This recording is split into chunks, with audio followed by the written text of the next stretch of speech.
Sir आपला पत्ता सांगा, नाव आणि पत्ता सांगा. विठ्ठल कोंडबराव देशमुख, कंपोस्ट पानकनेरगाव, तालुका सेनगाव, जिल्हा. अच्छा, किती दिवसाचा प्लॉट झालेला आहे? आज हा 38 दिवसाचा प्लॉट आहे. 38 दिवसाचं वांग आहे आणि 22 दिवसाचं 24 दिवसाचं टरबूज आहे. टरबूज म्हणजे वांग्यामध्ये तुम्ही आंतरपीक न घेता डायरेक्ट त्याच्यासोबतच एकाच बेडेवरती 2 पिकं घेतलेले, बरोबर. म्हणजे एका दगडामध्ये 2 पक्षी मारलेले, बरोबर. तर आज आपण जो पाहता तर टरबुजामध्ये असं वांगी कोण घेतं का सर? घेत नाही, आम्हाला करू नका घेतं का? बरोबर आहे. म्हणजे ज्यांनी आजची जी म्हणजे पूर्ण जी शेतीची रचना आहे म्हणजे त्याच्यामध्ये पूर्ण बदल केलेला आहे, म्हणजे एक वेगळा प्रयोग जो म्हणतो आपण तो आपल्याला या ठिकाणी पाहता येईल. सर मला सांगा, आज म्हणजे 40 दिवसाचा प्लॉट झाला म्हणताय तुम्ही, बरोबर. याला तुम्ही काय काय खत दिले? याला RNPH भरला आपण, कृषामृतच्या 10 बॅग टाकल्या, बरोबर. आणि त्यानंतर सॉइल चार्जर आणि न्यूट्रीशक्ती का काय ते आहे ना, न्यूट्री चार्जर, हा, रूट चार्जर, न्यूट्री चार्जर हे तुम्ही दिलेलं आहे बेसोड, बरोबर. ड्रिंचिंग मधून आपण सॉइल चार्जर आणि एनर्जी बुस्टर घेतले 2 वेळ. बर. तर तुम्हाला म्हणजे काय वाटतं हा प्लॉट पाहून? पूर्ण प्लॉट पाहून याची ग्रीनरी चांगली आहे. आता याची कटिंग सेटिंग बी चालू झाली याची, बरोबर. आणि याच्यावर थ्रिप्स, रोगराई असं म्हणजे पांढरी माशी अशी काही विशेष बरोबर जाणवली नाही याच्यावर. कलिंगड जे आहे म्हणजे टरबूज जे आहे तो खूप सेन्सिटिव्ह पीक आहे, बरोबर.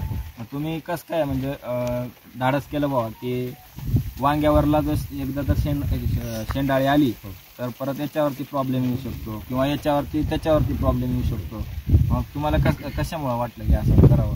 हे काय झालं, आता हे सॉइल चार्जरचे जे पैसे लागले होते आपल्याला भरण्यासाठी याच्यात, आम्हाला वांगच करायचं होतं फक्त, बरोबर. आम्ही विचार केला बाबा नुसतं वांग आहे, वांग्याच्या बरोबर टाकलं, एक बी फळालं तर आपला खताचा खर्च निघावा या उद्देशाने आम्ही फक्त केलं. बाकी आम्ही बरेच जण म्हणू लागले की याच्यात तुम्ही करू नका, याच्यात होत नसते, येत नाही, त्याच्यावर रोग येतात, पण आम्ही याला फक्त खर्चाच्या उद्देशाने टाकलं होती. आपला जे लागलेला खर्च आहे ते फक्त त्याच्यातून खर्च येऊन वांगा आपलं प्लस मध्ये राहावं, काही ना काही पुढे चालून द्यावं, फक्त खर्च काढण्याच्या उद्देशाने आम्ही याच्यासाठी प्रयोग करून पाहिला. कुठली व्हरायटी आहे वांगीची? वांग्याची सुपर गौरव आहे, पंचगंगा सुपर गौरव. बर. आणि कलिंगडाची? कलिंगड मॅक्स आहे. बर.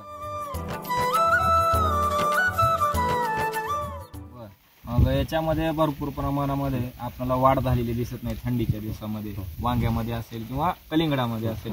थंडीच्या दिवसामध्ये पूर्ण कुठलेही पीक असेल तर स्टॉप झालेली दिसतं, बरोबर. तशी काय याच्यामध्ये आहे का? नाही, काही जाणवलंच नाही आम्हाला त्याच्यात काही. बर.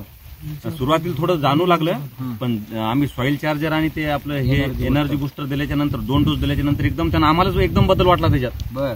सुरुवातीला आम्हाला वाटलं की आज उठते की नाही, याच्यात यांची मिरची होती पहिले, ते मिरची सगळी अशी छोटी छोटीच होती, म्हणजे ही जमीनच तशी आहे. म्हणलं हलकीच्यात आता काय आपण करून तर बसलो, म्हणलं मग खर्च आपला वसूल व्हायला पाहिजे म्हणून आम्ही ते काढायसाठी हे केलं. नंतर जेव्हा 2 डोस दिले तेव्हा ते एकदम 2-4 दिवसात त्याची एकदम बदलूनच गेली, सगळी ग्रीनरी बदलली.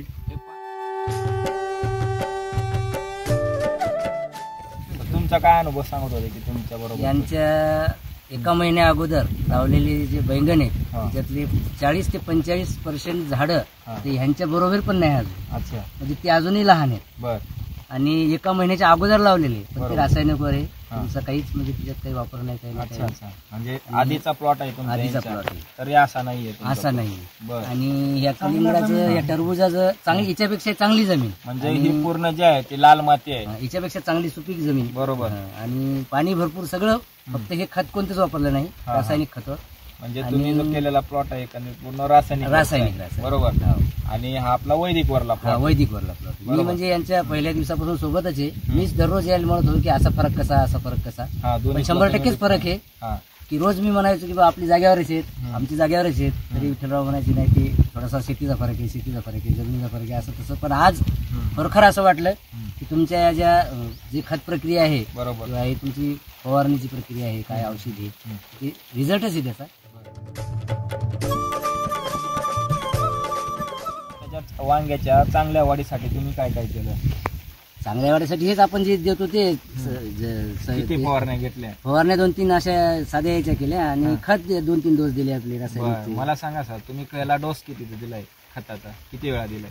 खत नाही यायला, रासायनिक खत दिलंच नाही यायला. नाही आपला वैदिकचा खत, वैदिकचा आपण एकदाच भरलं बेसल डोस, एक वेळा भरलाय. बरोबर. आता पुढे टरबूज लावलं त्या दिवशी थोडं टाकलं. आणि फवारण्या किती वेळा केलेली आहे आपल्या? फवारणी 2च फवारण्या, 2 फवारण्या आणि 1 वेळा खत. तुम्ही 3 वेळा खत दिलं आणि फवारण्या 3 वेळेस केलं. 3-4. बरोबर. म्हणजे आतापर्यंत तुमचा खर्च किती झालेला आहे? खर्चाचं काय असं म्हणजे आपलं क्षेत्र जास्त नाही, 400 झाड आहे, पण खर्च आता यायच्यापेक्षा समजा झालाच 2-4 हजार रुपये तरी गेले असतील तिच्यात, पण झाडं काय वाढली नाही, समाधान काहीच नाही. सर तुमचा काय अनुभव आहे, तुम्ही काय सांगू? अनुभव म्हणजे मला आश्चर्य वाटायला सर, परस्पर विरोधी पिके यांनी घेतली कशी. हा सर्वात माझ्या डोक्यात तोच प्रश्न आहे की एक तर टरबुजावर नागाळीचा खूप अटॅक असतो, बरोबर, आणि शेंडाळी वांग्यावर येते, बरोबर. म्हणजे हे 2 पिकं सोबत घेऊन कशी सक्सेस करणार मी हे विचार करायला. अच्छा. कारण याच्या नागाळीचा त्याच्यावर अटॅक होऊ शकतो आणि त्याच्या शेंडाळीचा याच्यावर होऊ शकतो, पण तरीही सुद्धा असा कुठलाही दुष्परिणाम नाही आणि एवढी चांगल्या क्वालिटीचं आतापर्यंत तरी आलंय. सर तुम्हाला काय वाटतंय? मला मी तर माझी जमीन आहे तरी काळी जमीन आहे. मी सर तर आल्यापासून भरपूर प्रश्न विचारत होते, पण आता ज्यावेळेस प्लॉट पाहताय तर शांतच मी व्यापार सोडून मी म्हणायला आता हेच चालू करावं.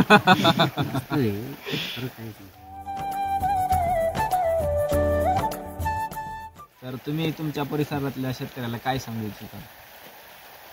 त्यांना पहावं एकदा हे.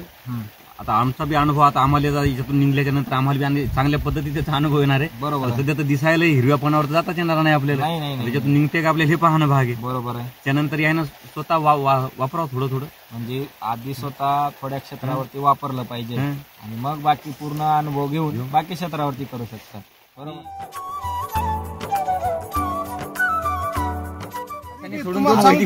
पुढच्या वर्षी तुमच्या कंपनीचे जेवढे प्रोडक्ट आहे का नाही, हो तुमच्या वैदिक जी कंपनी आहे का नाही, त्या कंपनीचं पुढच्या वर्षी नाही जर वापरीन तर मग सांगा तुम्ही, आणि तुम्हाला बी तिच्यातून रिझल्टच आणून दाखवेल. 1 नंबरचं काय वागायला पाहिजे रासायनिक तुम्हाला तिच्यातून.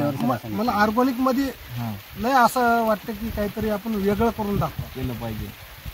आज बी आपली तूर बी देवाच्या कृपेनं चांगली आहे, म्हणजे रासायनिक मध्ये, पण आपली तूर म्हणजे अशी आहे की सगळ्या भावकीच्या वर आहे. अच्छा. पण मग खर्च म्हणजे 4 फवारण्या, बरोबर, 1 ड्रिचिंग झाली, तुम्ही खताची खर्च वगैरे करून आपली तूर जमवलेली आहे. हो बरोबर आहे. आता तुम्ही वैदिक मध्ये अभ्यासपूर्वक काम करा. वैदिक मध्ये जर मला जर याच्यात जर रिझल्ट भेटला ना, तुम्हाला सांगतो पुढच्या वर्षी मी तुम्हाला आखाडकोंडी, म्हणजे आता मी टरबूज लावणार आहे एकर, तर मी तुमचं पूर्ण प्रोडक्ट घेणार.